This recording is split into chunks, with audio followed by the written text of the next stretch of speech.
dapat panggilan tugas dari Pak RW, saya kerjakan. Saya hari ini masih menjadi pembina Karang Taruna di sini. Jadi kalau ada tugas-tugas yang dilakukan untuk masyarakat, maka saya akan kerjakan. Jadi insya Allah itu yang akan saya kerjakan terus. Oke. Terakhir Pak Anies, ya kami tahu ya kita ini suka tidak sabar. Mas Anies sudah bilang berkali-kali ini masih mau melihat dulu bagaimana, tapi biasa Pak, orang Indonesia pengen tahu, Mas Anies apakah nanti akan maju lagi di Pilpres 2029? Waduh, masih panjang. Masih panjang. Yang sekarang aja belum dilantik. Gimana kita bicara yang masih depan? Kita lihat nanti. Kita lihat ya. Oke, baik kalau begitu. Pengamat memprediksi adanya rencana pertemuan antara Ketua Umum Partai Demokrat Agus Harimurti Yudhoyono dengan Ketua Umum PDI Perjuangan Puan Maharani untuk Pilpres 2029. Hal itu disampaikan pengamat politik sekaligus Direktur Eksekutif Lingkar Madani, Ray Rangkuti, dan ia memprediksi mereka akan menjadi rising star pada Pilpres 2029.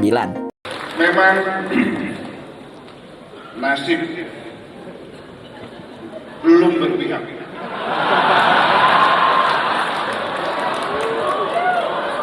Tapi mari kita berdoa. Semoga 2029 menjadi milik PKB. Semoga Gus Muhaimin tidak hanya jadi cawapres lagi, tetapi jadi capres. Tapi percaya apa tidak, dalam beberapa pilkada, Jakarta ini jadi etalase nasional. Anak tangga yang cukup kokoh, ya. Bahkan kalau kita mau lihat bahwa Anies kemarin pun cukup kokoh ya, bahkan dengan perolehan seperti itu ya, dengan anak tangga Jakarta. Jadi kita nggak boleh lihat ini lewat panggung depannya aja, bahwa pilkada Jakarta hanya untuk perhelatan dan kepentingan di Jakarta aja gitu ya. Kita nggak tahu kunci-kuncian, mungkin Bang Sanusi lebih tahu nih, kenapa harus ini kan, kenapa harus misalnya Kaisang gitu. Ini ajang untuk misalnya, ini kan semacam kalau Kaisang dijadikan diterjunkan di Jakarta, kita nggak tahu ini dalam perspektif Pak Jokowi ini apa ya, karena pasti arsiteknya di belakang ini kan adalah Pak Jokowi ya. Apakah dengan Bobby di Sumut misalnya ya sebagai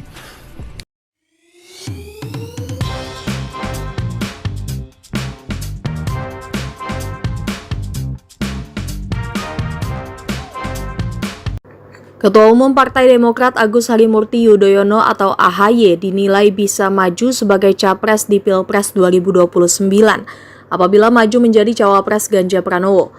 Sehingga analis politik Universitas Al-Azhar Indonesia Ujang Komarudin menilai kemungkinan AHY menjadi cawapres Ganjar Pranowo nihil adanya. Kami sudah pernah ngikutin arahan Pak Edi ketika menjadi gubernur untuk membuat TPA regional di STM Hilir di Deli Serdang. Waktu itu ditetapkan di sana, pemerintah kabupaten kota diminta untuk pengadaan lahan. Kami sudah beli kurang lebih 20 hektar Pemko Medan, tapi kena prank habis itu, ditinggal gitu saja. Sampai dengan ini nggak jelas keberadaannya. Pada kesempatan ini perlu terakhir yang saya sampaikan, kota Medan adalah terkotor di seluruh Indonesia. Oke. Inilah yang kita harapkan. Waktu Pak Edi, Medan memang pernah jadi kota terjorok di Indonesia. Tapi sebelum saya wali kotanya Pak, pas saya masuk kita benahi TPA-nya dari open dumping menjadi sanitary landfill. Hari ini kita mendapat penghargaan dari kementerian. Mohon maaf Pak Edi, harusnya bisa lihat data lah. Masa datanya dari tadi salah. Balai besar dibilang BLK. Ini harus bisa lihat data. Panas. Inilah 5 daerah Pilkada 2024 yang berpotensi cetak calon presiden 2029. Mengapa Sumut dan Jawa Tengah jadi perebutan di Pilkada 2024? Analisis prediksi Pilpres 2029. Pilkada 2024, siapa yang akan jadi penentu peta politik menuju Pilpres 2029? Jokowi, PDIP, dan perebutan basis politik. Apa pengaruh Pilkada 2024 pada Pilpres 2029? jika PDIP kalah atau menang di Pilkada 2024, apa dampaknya pada stabilitas nasional Pilpres 2029? Pilkada 2024 akan dilaksanakan serentak pada 27 November 2024. Pemilihan ini adalah pemilihan kepala daerah secara bersamaan di seluruh Indonesia, termasuk pemilihan gubernur, bupati, dan wali kota. Pilkada serentak ini sesuai dengan undang-undang yang disahkan pada 2016, yang menetapkan bahwa mulai 2024, semua pilkada diadakan pada hari yang sama setiap 5 tahun. Sebelum tanggal pelaksanaan ini, kepala daerah yang terpilih pada 2017 dan 2018 akan digantikan sementara oleh penjabat yang ditunjuk pemerintah setelah masa jabatan mereka berakhir, hingga pelaksanaan pilkada. Sementara itu, kepala daerah yang terpilih pada 2020 hanya akan menjabat sekitar 3-4 tahun, lebih singkat dari masa jabatan normal karena penyesuaian dengan jadwal baru ini.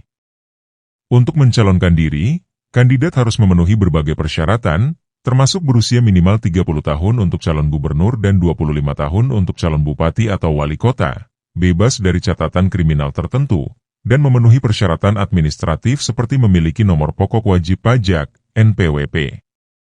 Pilkada serentak 2024 di Indonesia adalah langkah besar dalam konsolidasi demokrasi dan efisiensi pemilihan, tetapi ada beberapa kelebihan dan tantangan yang muncul dalam pelaksanaannya. Kelebihan pelaksanaan pilkada serentak. 1. Efisiensi dan penghematan biaya. Pelaksanaan secara serentak memungkinkan penghematan anggaran, karena berbagai tahap pemilu hanya dilakukan satu kali untuk seluruh wilayah, mengurangi kebutuhan logistik dan sumber daya manusia yang berulang. 2. Konsistensi dalam kebijakan. Dengan pemilihan yang serentak, akan ada kesinambungan kebijakan dari pusat hingga daerah, sehingga kebijakan yang diambil oleh kepala daerah baru bisa lebih selaras dengan pemerintahan nasional yang baru saja terbentuk pada pemilu sebelumnya. Tantangan pelaksanaan pilkada serentak. 1. Tekanan administratif dan logistik. Mengelola pemilihan dalam skala besar dengan seluruh daerah di Indonesia dalam satu waktu membutuhkan kesiapan yang sangat tinggi. Risiko seperti kesalahan dalam logistik, keamanan, atau keterbatasan waktu sangat mungkin terjadi, yang dapat menambah beban pada Komisi Pemilihan Umum, KPU, dan aparatur negara lainnya.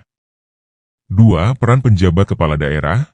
Sejumlah penjabat kepala daerah akan ditunjuk untuk mengisi kekosongan sementara.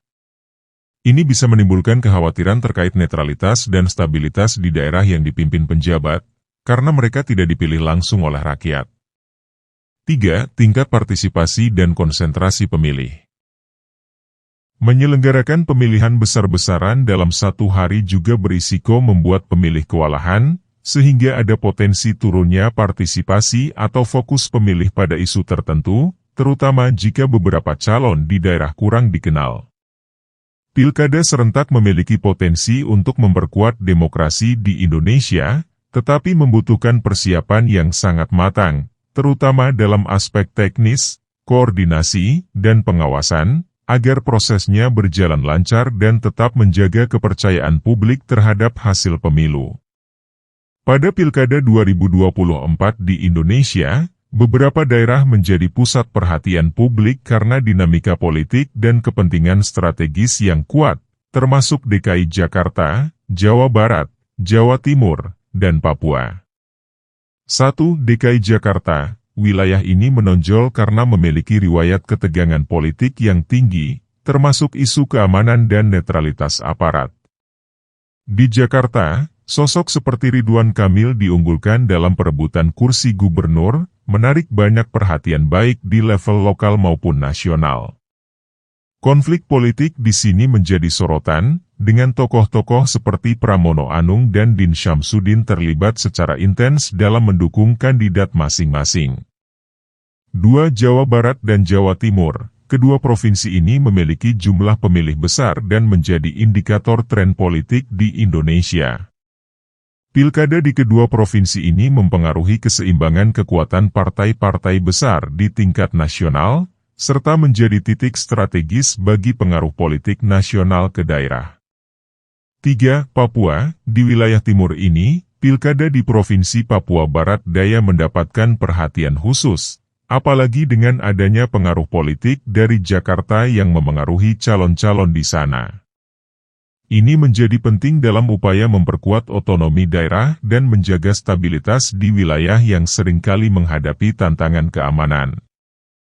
Pilkada 2024 di daerah-daerah ini tidak hanya menjadi kontestasi politik daerah, tetapi juga refleksi dari dinamika nasional, terutama setelah Pilpres 2024 yang memperlihatkan kuatnya polarisasi dan berbagai aliansi politik baru. 3 daerah DKI Jakarta, Jawa Barat, dan Papua menjadi pusat perhatian dalam Pilkada 2024 karena memiliki pengaruh yang signifikan secara politik dan sosial, baik di tingkat lokal maupun nasional. Berikut adalah alasan masing-masing daerah. 1. DKI Jakarta. Jakarta selalu menarik perhatian dalam setiap pilkada karena statusnya sebagai ibu kota dan pusat pemerintahan. Gubernur Jakarta memiliki peran strategis yang memengaruhi kebijakan nasional. Persaingan di sini juga kerap sengit dan diwarnai oleh isu-isu sensitif seperti netralitas aparat serta dukungan elit politik nasional, sehingga menjadi sorotan publik dan media. Selain itu, figur yang maju, seperti Ridwan Kamil dan Pramono Anung, membawa latar belakang yang kuat, sehingga menambah ketertarikan dan eksposur Jakarta dalam pilkada. 2. Jawa Barat. Sebagai provinsi dengan jumlah pemilih terbesar di Indonesia, Jawa Barat merupakan barometer politik yang kerap mencerminkan tren nasional. Pemenang di sini biasanya memiliki peluang kuat untuk memperkuat posisi partai atau koalisi di tingkat nasional. Karena itu, partai-partai besar akan berusaha keras untuk memenangkan Jawa Barat, dengan harapan memperkuat pengaruh mereka dalam peta politik Indonesia. 3. Papua, terutama Papua Barat Daya. Pilkada di Papua, khususnya di Papua Barat Daya, menjadi perhatian karena faktor geopolitik dan stabilitas. Wilayah ini sering menghadapi tantangan khusus, termasuk masalah keamanan dan otonomi daerah. Pemerintah pusat biasanya memberi perhatian ekstra untuk menjaga stabilitas dan perkembangan Papua, sehingga kandidat yang terpilih diharapkan mampu menjalankan visi integrasi nasional sekaligus memenuhi kebutuhan lokal. Ketiga daerah ini mencerminkan kepentingan strategis dan pengaruh yang luas, baik dari segi jumlah pemilih, eksposur media, maupun nilai simbolis bagi pemerintahan pusat. Di sisi lain ada 2 pilkada yang suhu politiknya sangat panas dan mencekam.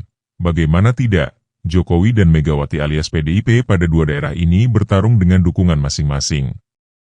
Pilkada di Sumatera Utara, Sumut, dan Jawa Tengah memang memiliki kepentingan strategis. Namun perhatian nasional yang mereka dapatkan sedikit berbeda dibandingkan dengan Jakarta, Jawa Barat, dan Papua karena beberapa faktor. 1. Sumatera Utara. Pilkada di Sumut penting mengingat posisinya sebagai provinsi besar dengan penduduk yang beragam dan tingkat partisipasi pemilih yang cukup tinggi. Sumut juga memiliki pengaruh politik regional, khususnya di Sumatera. Namun, perhatian media nasional terhadap Sumut cenderung lebih rendah dibandingkan Jakarta atau Jawa Barat, yang lebih dekat dengan pusat pemerintahan dan sering dijadikan tolok ukur nasional. Selain itu, konflik atau isu politik di Sumut biasanya tidak terlalu menonjol di panggung nasional kecuali jika ada kandidat populer yang bertarung. 2. Jawa Tengah. Jawa Tengah adalah basis kuat bagi beberapa partai besar, terutama PDIP, yang memiliki akar politik mendalam di provinsi ini. Dengan basis yang relatif stabil, kontestasi di Jawa Tengah kerap didominasi oleh kandidat dari partai ini. Akibatnya, pilkada di Jawa Tengah mungkin tidak menunjukkan dinamika politik yang kompleks atau aliansi-aliansi lintas partai yang menarik perhatian seperti yang ada di Jakarta dan Jawa Barat. Namun, dengan adanya beberapa kandidat potensial yang mungkin muncul, pilkada di sini tetap menjadi perhatian bagi partai-partai besar, terutama untuk mempertahankan basis mereka. Walaupun Sumut dan Jawa Tengah penting dalam konteks lokal dan regional, ketiga wilayah yang disebutkan sebelumnya cenderung menarik perhatian lebih besar karena faktor-faktor seperti ukuran populasi pemilih, pengaruh kebijakan, serta dinamika politik yang lebih kompleks dan tidak dapat diprediksi. Pilkada Sumatera Utara, Sumut, dan Jawa Tengah, Jateng, menjadi pusat perhatian pada Pilkada 2024 karena beberapa alasan khusus. Di Sumut, kontestasi terjadi antara Gubernur petahana Edi Rahmayadi, yang merupakan mantan jenderal dengan pengalaman militer, melawan Bobi Nasution, menantu Presiden Jokowi. Bobi sering dianggap sebagai figur, ikarbitan, yang mendapat dukungan elit politik karena kedekatannya dengan lingkaran kekuasaan Jokowi. Hal ini menciptakan dinamika yang intens, di mana ada persepsi bahwa Pilkada Sumut menjadi medan pertarungan antara kekuatan lokal dan dinasti politik nasional. Sementara itu, di Jateng, Pilkada disebut sebagai ajang perang bintang, karena melibatkan banyak mantan petinggi militer dan pejabat tinggi dari TNI maupun Polri. Kandidat seperti Ahmad Lutfi didukung oleh tim yang beranggotakan sejumlah jenderal purnawirawan dan tokoh-tokoh berpengaruh lainnya, yang memperkuat persaingan politik di wilayah ini. Selain itu, PDIP, yang sangat dominan di Jateng, berfokus penuh pada pilkada ini dan bahkan mengerahkan Megawati untuk langsung memimpin konsolidasi internal demi memastikan kemenangan. Kedua daerah ini, dengan keterlibatan figur publik besar dan pengaruh elit politik, membuat Pilkada 2024 di Sumut dan Jateng menjadi sorotan publik secara nasional, terutama dalam kaitannya dengan potensi dampak politiknya terhadap peta kekuasaan di tingkat nasional. Debat calon kepala daerah di Sumatera Utara dan Jawa Tengah semakin panas dan menjadi pusat perhatian publik dalam Pilkada 2024. Di Sumut, persaingan sengit terjadi antara Edi Rahmayadi dan Bobi Nasution, yang masing-masing membawa basis dukungan kuat namun dengan pendekatan yang berbeda. Edi, dengan latar belakang militer, berusaha mempertahankan status quo dan menekankan stabilitas, sementara Bobi menyoroti inovasi dan mengusung citra perubahan, terutama dengan dukungan dari lingkaran kekuasaan nasional. Di Jawa Tengah, suasana debat juga memanas, dengan kandidat yang banyak didukung tokoh-tokoh militer purnawirawan serta mantan pejabat TNI dan Polri, menciptakan kesan perang bintang. Para kandidat beradu gagasan tentang isu-isu besar seperti pembangunan infrastruktur dan pengembangan ekonomi, serta mempertanyakan kredibilitas dan visi lawan. PDIP, yang sangat dominan di Jateng, terlibat langsung dalam mengamankan kemenangan, dengan Megawati turun langsung mengoordinasikan tim kampanye di sana.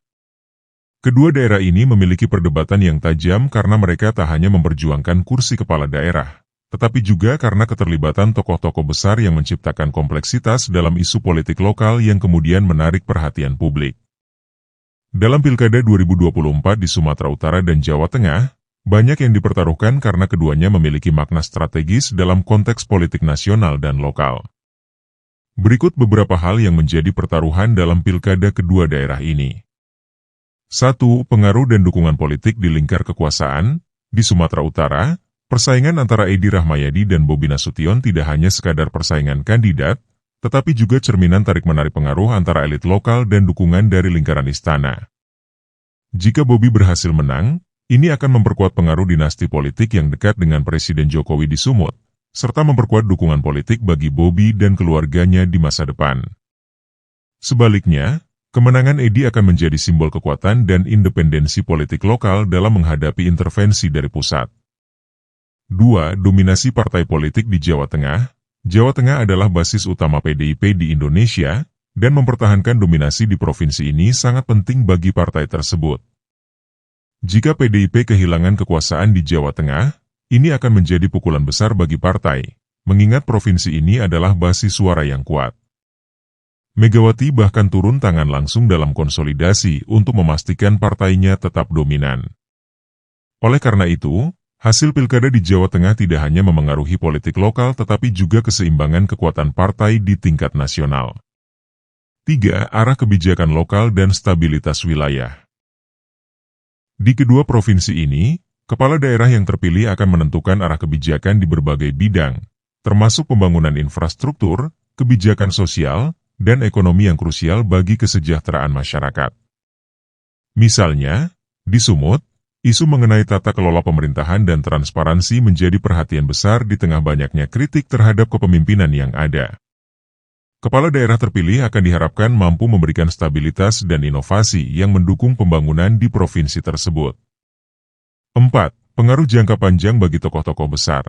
Baik di Sumut maupun Jateng, kemenangan atau kekalahan kandidat tertentu akan memengaruhi karir politik mereka dan mungkin memperkuat atau mengurangi pengaruh politik figur besar yang mendukung mereka. Bagi Bobi Nasution, kemenangan dapat membuka peluang lebih besar dalam karir politik nasional. Sementara di Jateng, kemenangan tokoh PDIP akan memperkuat posisi partai dan mungkin membuka jalur bagi tokoh-tokoh PDIP di masa depan. Pilkada di kedua daerah ini menjadi pertaruhan besar bagi pengaruh politik lokal, kestabilan kebijakan, dan dominasi partai, terutama dengan adanya keterlibatan langsung dari figur politik terkemuka di Indonesia. Pilkada di Sumatera Utara dan Jawa Tengah bisa mempengaruhi stabilitas nasional, terutama dalam konteks politik dan sosial. Ada beberapa alasan mengapa hal ini terjadi. 1. Posisi strategi sebagai basis suara nasional. Jawa Tengah adalah salah satu basis terkuat PDIP dan dikenal sebagai Jekandang Banteng. Hasil pilkada di sini akan sangat memengaruhi kekuatan PDIP di tingkat nasional, terutama setelah pemilu presiden. Jika terjadi pergeseran dominasi partai atau perubahan besar dalam preferensi politik di Jateng, ini bisa menimbulkan dinamika yang memengaruhi kekuatan partai-partai lain dan bahkan stabilitas politik, mengingat pentingnya Jawa Tengah dalam pemetaan kekuatan politik di Indonesia. 2. Hubungan antara pemerintah pusat dan daerah. Sumatera Utara, dengan kontestasi antara Bobi Nasution dan Edi Rahmayadi, juga memiliki implikasi besar untuk hubungan pusat daerah. Jika Bobi, sebagai menantu Presiden Jokowi, menang, maka akan ada penguatan hubungan antara pemerintah pusat dan daerah yang bisa mempercepat program-program nasional di Sumut. Namun, jika kandidat independen atau lokal yang menang, bisa jadi ada dinamika yang berbeda, yang memerlukan penyesuaian dalam hubungan pusat daerah. Ketidakcocokan ini bisa memicu isu-isu ketegangan, terutama jika terjadi kebijakan daerah yang bertentangan dengan prioritas nasional. 3. Pengaruh keamanan dan sosial. Kontestasi politik yang panas di dua provinsi besar ini bisa memicu ketegangan di kalangan pendukung, terutama jika terjadi perselisihan dalam hasil pemilu atau isu-isu politik yang memanas dalam masa kampanye. Kondisi ini dapat berimbas pada stabilitas nasional, apalagi jika sampai terjadi unjuk rasa atau konflik horizontal yang meluas. Hal ini memerlukan perhatian dari aparat keamanan dan pengawasan yang lebih ketat demi menjaga situasi tetap kondusif. 4. Contoh bagi daerah lain, hasil pilkada di Sumut dan Jateng sering menjadi tolok ukur bagi daerah-daerah lain, terutama dalam bagaimana kontestasi berlangsung dan bagaimana proses demokrasi dijalankan.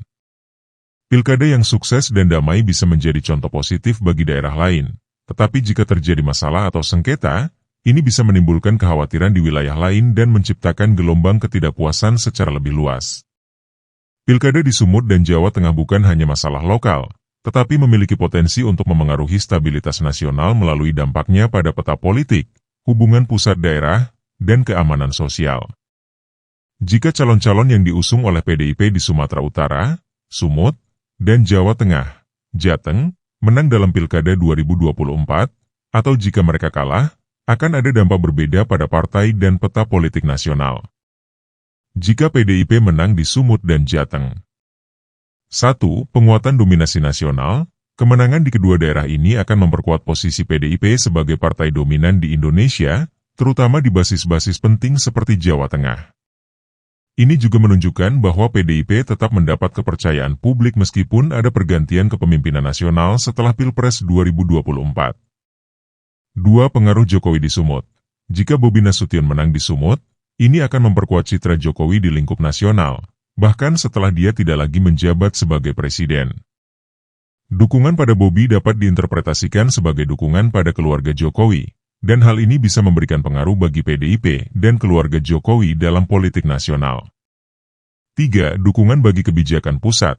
Kemenangan di kedua wilayah ini akan memudahkan PDIP dalam mengonsolidasikan kebijakan pusat dan daerah, khususnya jika kedua kepala daerah tersebut selaras dengan agenda nasional PDIP dan pemerintah pusat. Di Jawa Tengah, kemenangan tokoh PDIP juga memastikan keberlanjutan program-program pembangunan di basis PDIP tersebut. Jika PDIP kalah di Sumut dan Jateng. 1. Pukulan bagi PDIP. Kekalahan di Jateng, sebagai Jekandang Banteng, ia akan menjadi pukulan besar bagi PDIP. Ini bisa memicu persepsi bahwa PDIP mulai kehilangan pengaruh, terutama di daerah-daerah yang seharusnya menjadi basis pendukung utamanya. Kekalahan ini juga bisa menjadi sinyal bagi PDIP untuk melakukan evaluasi internal, terutama menjelang pemilu-pemilu mendatang. 2. Implikasi bagi Megawati dan kepemimpinan PDIP. Kekalahan di kedua daerah ini dapat memicu pertanyaan tentang arah dan strategi kepemimpinan Megawati, yang sangat terlibat dalam Pilkada Jateng. Hasil yang buruk bisa menjadi katalis bagi perubahan di dalam tubuh partai atau bahkan mendorong PDIP untuk lebih mempertimbangkan tokoh-tokoh baru yang lebih muda. 3. Dinamika politik nasional dan stabilitas. Kekalahan PDIP di Sumut dan Jateng mungkin akan memberikan momentum bagi partai-partai oposisi atau pesaing yang bisa meningkatkan daya saing mereka menjelang pemilu nasional berikutnya. Partai-partai lain mungkin melihat ini sebagai peluang untuk lebih intensif menggarap basis suara PDIP di daerah-daerah lain. Dengan kata lain, hasil pilkada di kedua daerah ini akan berdampak besar bagi PDIP, baik dalam mengukuhkan pengaruhnya jika menang atau sebaliknya, menjadi alarm untuk memperbaiki strategi jika kalah. Kondisi di mana PDIP mendukung calon-calon di Sumatera Utara, Sumut, dan Jawa Tengah, Jateng, sementara ada kekuatan yang lebih dekat dengan Presiden Jokowi yang berseberangan dengan PDIP, menciptakan dinamika politik yang menarik dan bisa berpengaruh pada hubungan pusat daerah serta stabilitas politik secara keseluruhan. 1. Tantangan dalam koalisi dan hubungan dengan pemerintah pusat. Meskipun PDIP telah lama menjadi partai yang dominan dalam koalisi pemerintahan, Jokowi dan PDIP memiliki hubungan yang bisa dibilang lebih pragmatis daripada sekadar solid. Misalnya, Bobi Nasution di Sumut adalah calon yang sangat terkait dengan Jokowi karena posisinya sebagai menantu presiden. Dukungan Jokowi terhadap calon-calon yang berseberangan dengan PDIP menandakan adanya ketegangan dalam koalisi, yang bisa memengaruhi kebijakan atau keputusan-keputusan politik ke depan. Jika PDIP menang di kedua daerah ini, maka Megawati dan partainya akan memperlihatkan kekuatan mereka meski ada pengaruh kuat dari keluarga Jokowi. Namun, jika PDIP kalah, ini dapat dilihat sebagai indikasi bahwa Jokowi masih sangat berpengaruh di luar PDIP, atau bahwa strategi PDIP yang tidak sepenuhnya mendukung figur Jokowi kurang efektif dalam menarik perhatian pemilih yang loyal terhadapnya. 2. Persaingan antar generasi dan dinasti politik. Dalam konteks Sumut, kehadiran Bobi Nasution mewakili politik dinasti yang sangat dekat dengan Presiden, sementara Edi Rahmayadi, meski juga memiliki kekuatan militer dan politik lokal, bersaing dengan gaya kepemimpinan yang lebih otoriter. Jawa Tengah juga menghadirkan figur-figur yang sangat terkait dengan TNI Polri, yang semakin menguatkan narasi persaingan antara dinasti politik dan tokoh-tokoh politik yang datang dari kekuatan militer atau pemerintahan. Kemenangan atau kekalahan dalam pilkada ini tidak hanya menentukan siapa yang memimpin, tetapi juga bagaimana kekuatan politik ini membentuk lanskap politik jangka panjang, terutama terkait dengan dominasi atau potensi peralihan kekuasaan antara elit politik dan generasi baru yang lebih fleksibel dalam pendekatan mereka. 3. Potensi konflik dalam kebijakan dan kepentingan daerah. Meskipun PDIP mendukung calon-calon tertentu di kedua daerah, kebijakan lokal dan kepentingan daerah bisa berpotensi berbenturan dengan kebijakan pusat jika calon-calon dari Jokowi dan PDIP memiliki visi yang berbeda dalam pengelolaan pemerintahan. Misalnya, jika kemenangan lebih berpihak pada Bobi Nasution, maka kebijakan yang lebih terpusat pada pengaruh pemerintah pusat bisa mengganggu otonomi daerah yang lebih kuat, sebuah konsep yang terkadang dipertanyakan dalam dinamika politik Indonesia. 4. Dampak terhadap pemilu presiden 2029. Pilkada ini juga bisa menjadi pencitraan politik bagi partai-partai yang terlibat dalam Pilpres 2029. Jika calon yang didukung Jokowi menang di Sumut atau Jateng, ini bisa menjadi tanda kuat bagi keberlanjutan pengaruh Jokowi meskipun dia tidak lagi menjadi presiden. Sebaliknya, kemenangan PDIP akan menunjukkan kekuatan politik partai tersebut dan menunjukkan bahwa meskipun PDIP terkadang tidak sepenuhnya sejalan dengan Jokowi, mereka tetap memiliki jaringan kuat yang bisa memenangkan hati pemilih.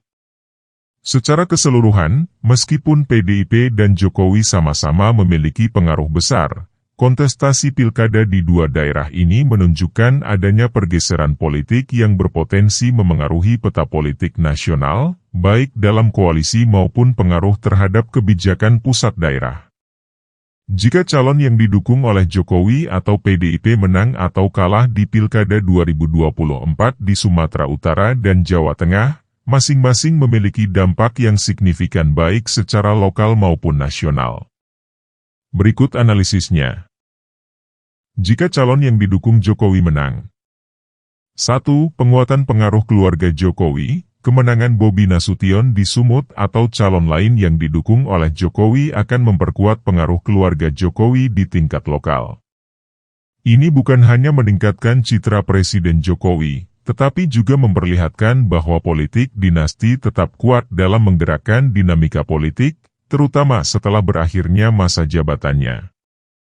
Ini akan memberi indikasi bahwa Jokowi masih memiliki kontrol politik besar meskipun ia tidak lagi menjabat sebagai presiden.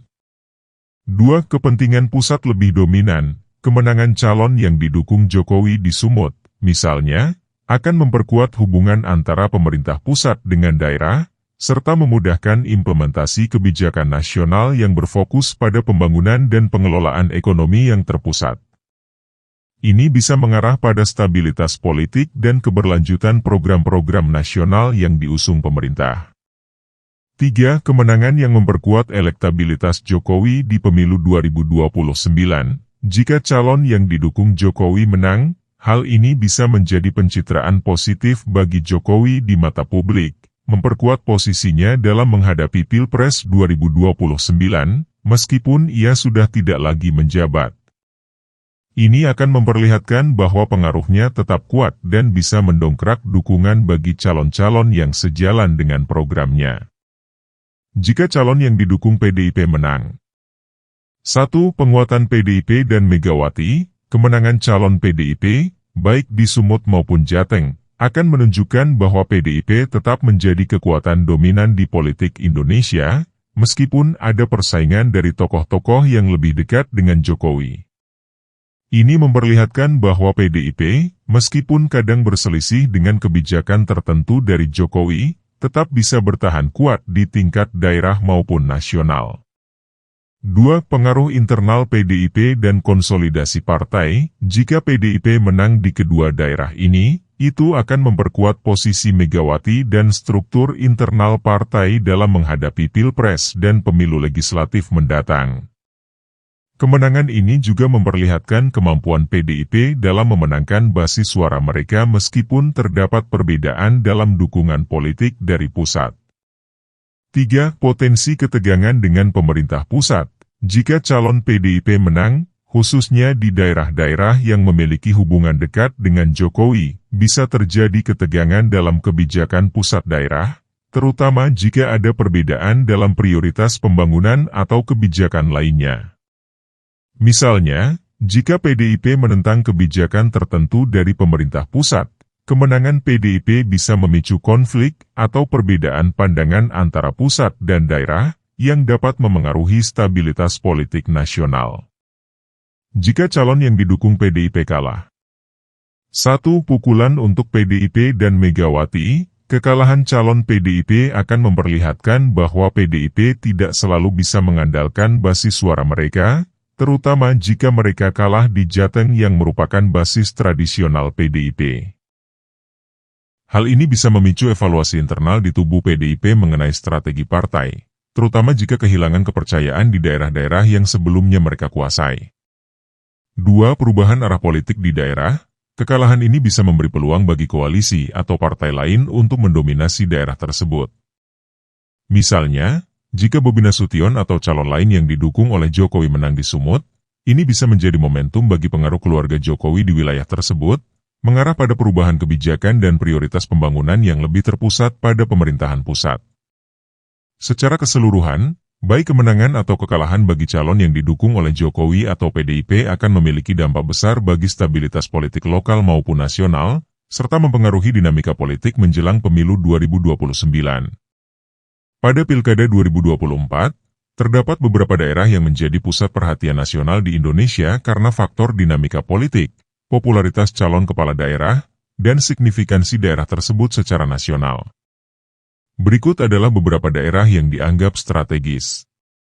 1. Sumatera Utara, Sumut. Alasan fokus. Sumut mendapat perhatian karena keterlibatan Bobi Nasution, menantu Presiden Jokowi, yang dianggap sebagai perpanjangan pengaruh Jokowi di wilayah ini. Persaingan di Sumut menarik karena memperlihatkan kekuatan politik dinasti serta koalisi besar yang mendukung Bobi, yang dapat berdampak pada peta politik nasional. 2. Jawa Tengah, Jateng. Alasan fokus, Jawa Tengah adalah basis kuat PDIP dan wilayah yang sangat terkait dengan Ganjar Pranowo, yang juga memiliki popularitas tinggi. Dianggap sebagai benteng utama PDIP, hasil di Jateng penting untuk melihat apakah PDIP mampu mempertahankan pengaruh di wilayahnya atau apakah akan ada perubahan signifikan yang bisa memengaruhi konstelasi politik menuju Pilpres 2029. 3. DKI Jakarta. Alasan fokus Jakarta sebagai ibu kota negara selalu menjadi perhatian utama dalam setiap pilkada karena merupakan barometer politik nasional.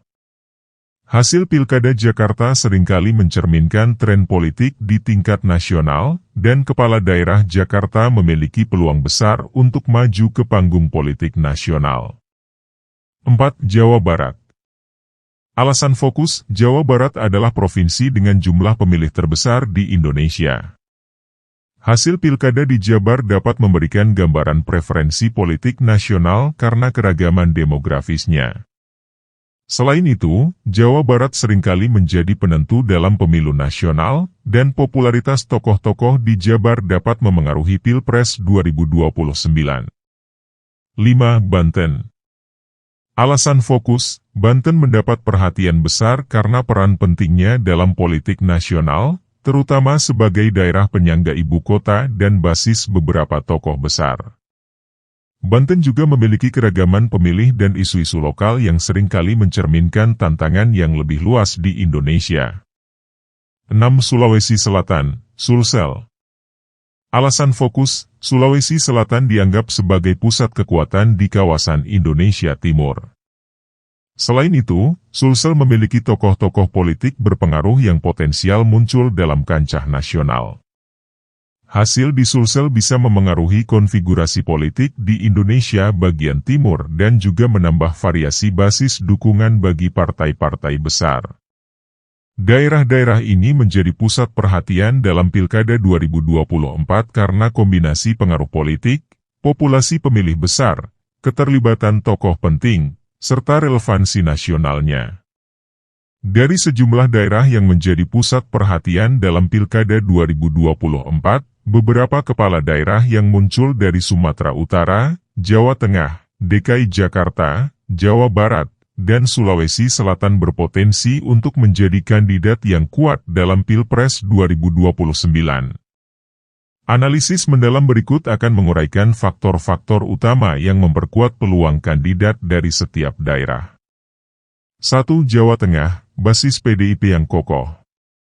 Ganjar Pranowo sebagai tokoh dari Jawa Tengah dan representasi PDIP, meski mungkin sudah tidak menjabat sebagai gubernur pada 2029, memiliki landasan kuat di basis PDIP, yang selama ini dominan di Jawa Tengah.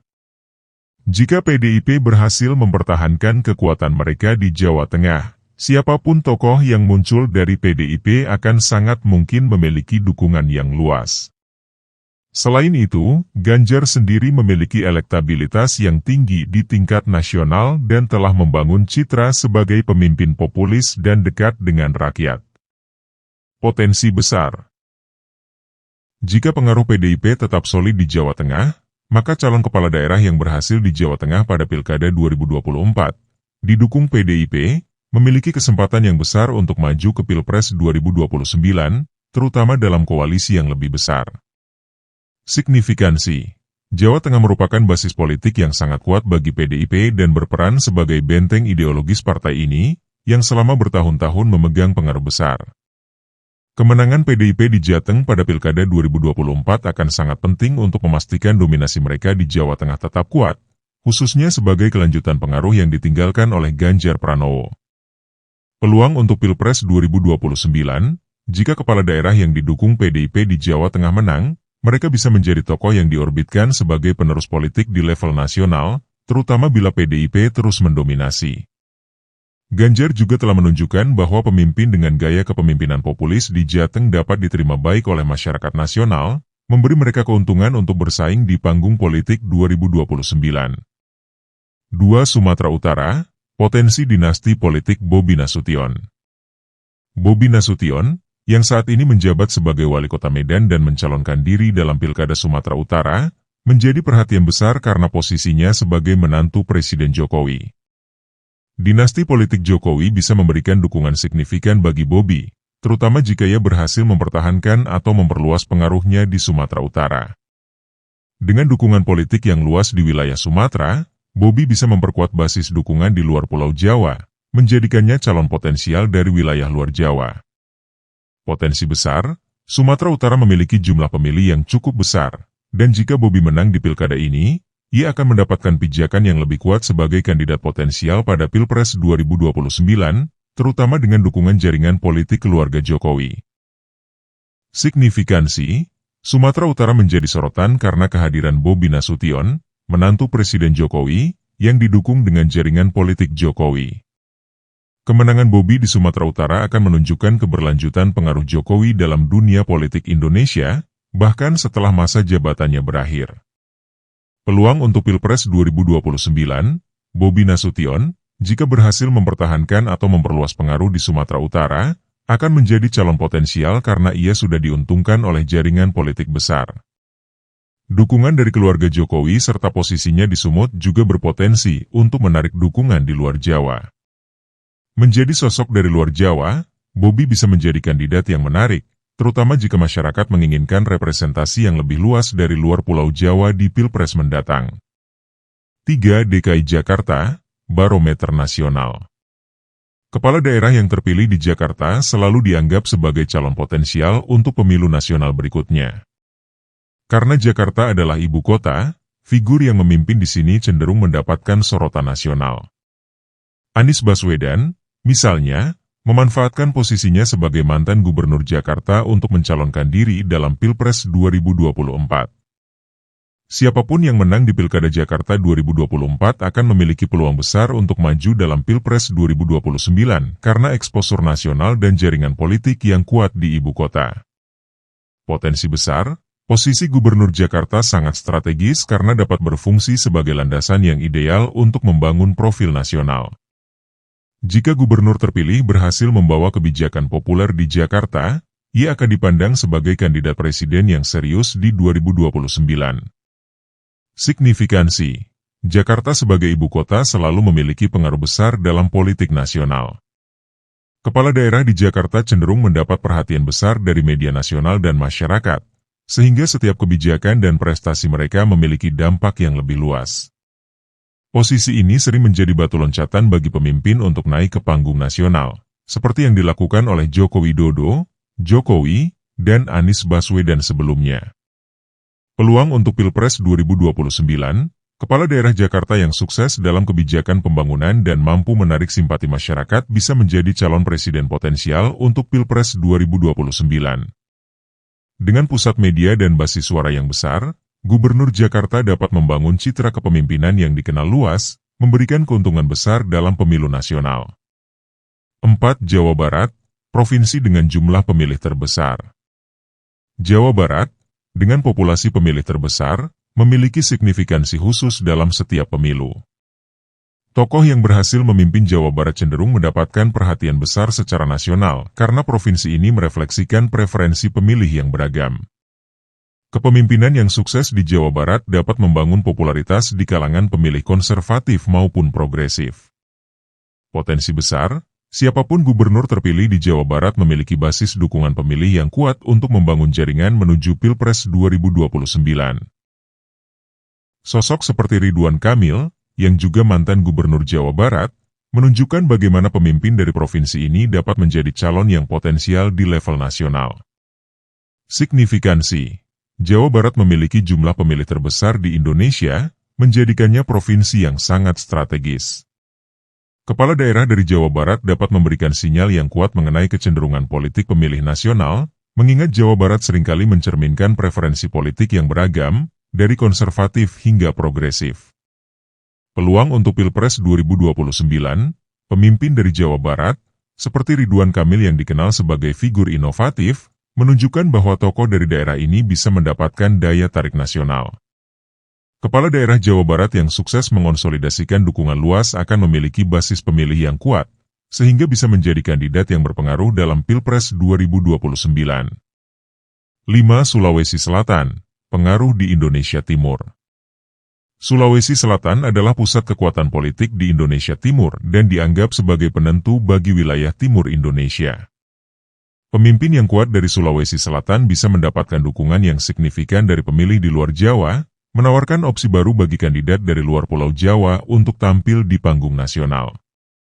Potensi besar, tokoh dari Sulawesi Selatan memiliki peluang besar untuk mendobrak dominasi calon dari Jawa, khususnya dengan dukungan dari masyarakat Indonesia bagian timur yang mencari representasi di level nasional. Jika gubernur terpilih di Sulawesi Selatan mampu membangun program yang progresif dan diterima luas, ia berpotensi besar menjadi calon alternatif pada Pilpres 2029. Signifikansi: Sulawesi Selatan dianggap sebagai pusat kekuatan politik di Indonesia Timur, dan hasil pilkada di daerah ini bisa menentukan arah politik di wilayah Indonesia bagian timur. Jika Gubernur Sulawesi Selatan dapat menunjukkan keberhasilan dalam memimpin dan mengatasi isu-isu penting di wilayah tersebut, ia akan menjadi sosok yang dapat diandalkan untuk merepresentasikan aspirasi wilayah luar Jawa. Peluang untuk Pilpres 2029, tokoh dari Sulawesi Selatan yang mampu membangun kepemimpinan kuat di kawasan ini berpotensi untuk memperluas dukungan, khususnya dari pemilih di Indonesia Timur yang mungkin ingin melihat keterwakilan mereka di kancah nasional.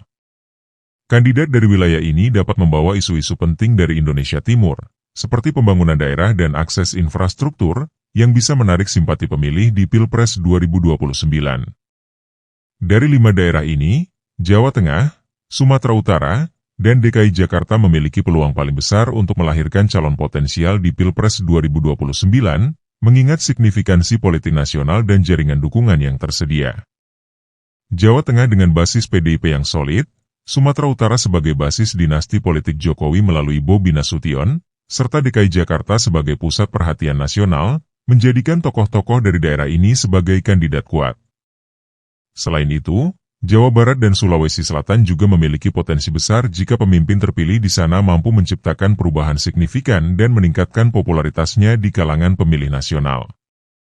Berdasarkan analisis ini, Jawa Tengah, Sumatera Utara, dan DKI Jakarta memiliki potensi paling besar untuk menghasilkan calon presiden potensial di Pilpres 2029, karena faktor jaringan politik, eksposur nasional, dan basis dukungan pemilih yang solid.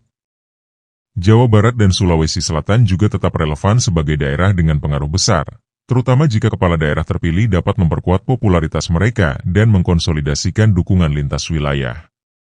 Jika tren politik saat ini berlanjut, kandidat dari daerah-daerah ini akan berada dalam posisi yang baik untuk menarik dukungan nasional di Pilpres 2029. Ditulis oleh Widodo Sihotang. Like, subscribe, komen dan share. Bantu kami kembangkan channel ini.